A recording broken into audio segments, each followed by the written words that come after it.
thing. I'm sure it's something he's going to think about and replay over and over, but seeing everyone that's walking away from the school today, and that's reason enough.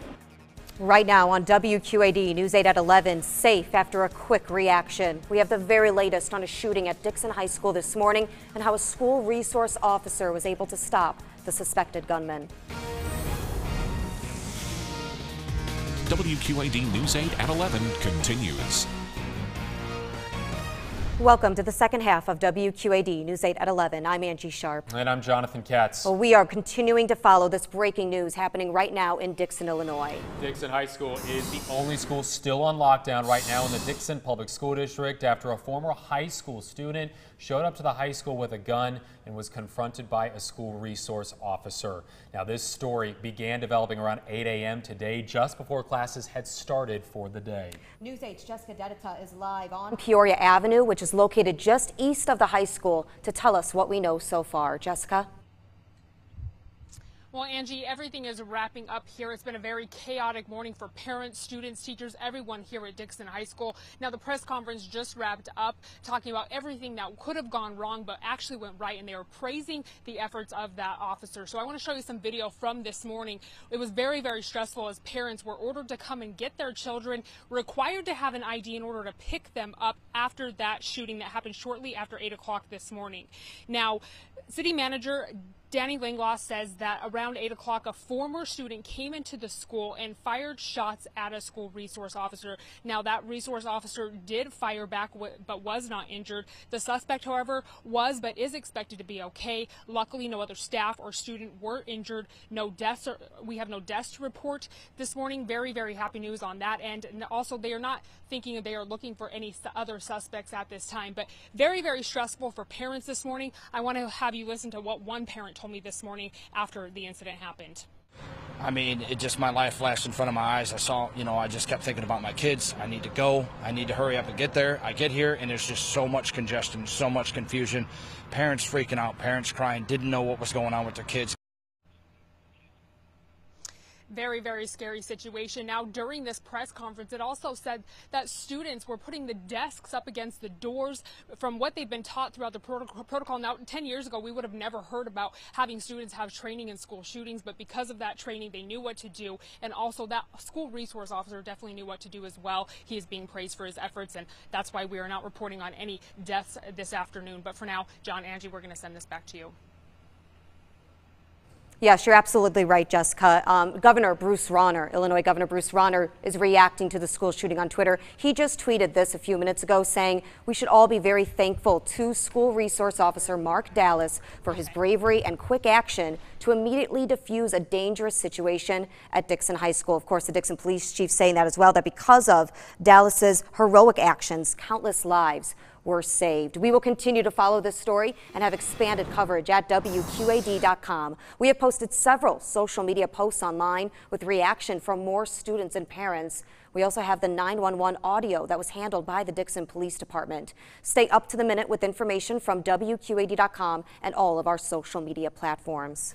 We are also following more breaking news happening out at Davenport. Police are on the scene of a shots fired call that led to a car chase. Oh, they're crashing into the cop car. Oh, there's shots fired. Oh my God.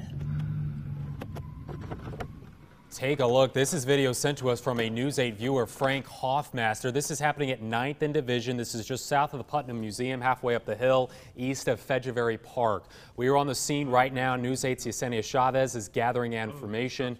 Police have not talked, but we will bring more information to you as soon as it becomes available. The latest also at WQAD.com as soon as we learn more. Meanwhile, in national news this morning, Hawaii has issued an aviation red alert after the Kilauea volcano spewed more ash into the air. A red alert means a major eruption is either imminent or underway. This is the first red alert issued since the volcano started erupting nearly 2 weeks ago.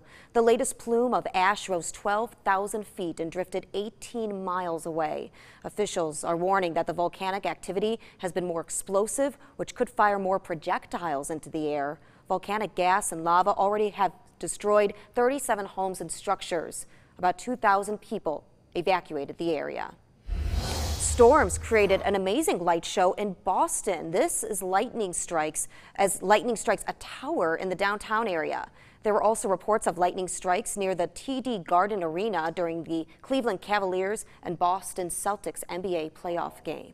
Well, here, nothing but sunshine and warm temperatures for the Quad City area today. The perfect conditions for farmers to get their to-do list done. Storm Track 8 meteorologist Eric Sorensen joins us live from Galesburg, where he's giving away free WQAD coffee mugs and getting a look at lots of new farming technology. Right, Eric?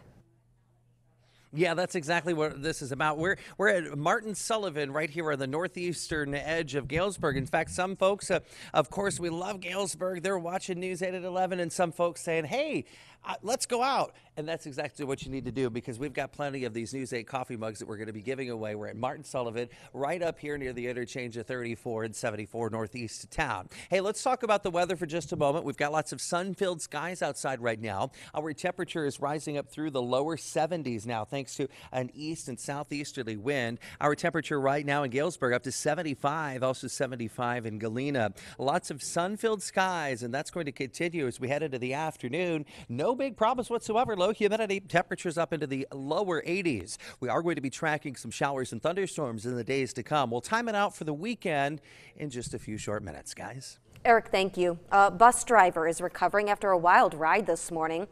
A school bus and a minivan collided in Augusta, Georgia, just after sunrise. The driver of the bus was taken to the hospital for injuries. Authorities say the minivan crashed into the bus. That driver ran away before authorities arrived. The school bus overturned into a wood line. There were no children on the bus. A 140-year-old Milwaukee church is gone after a massive fire. This happened yesterday afternoon at Trinity Evangelical Church. The pastor called 911 after a fire started on the roof where construction was going on. The flames caused one of the spires to collapse. No word on what caused the fire. No one was hurt. It took 85 firefighters to get that fire under control. We will have continuing coverage coming up, but still ahead, a huge discovery. The World War II dog tag found more than 70 years after it was lost. How it got back to its owner, coming up. You're watching WQAD. This is News 8 at 11.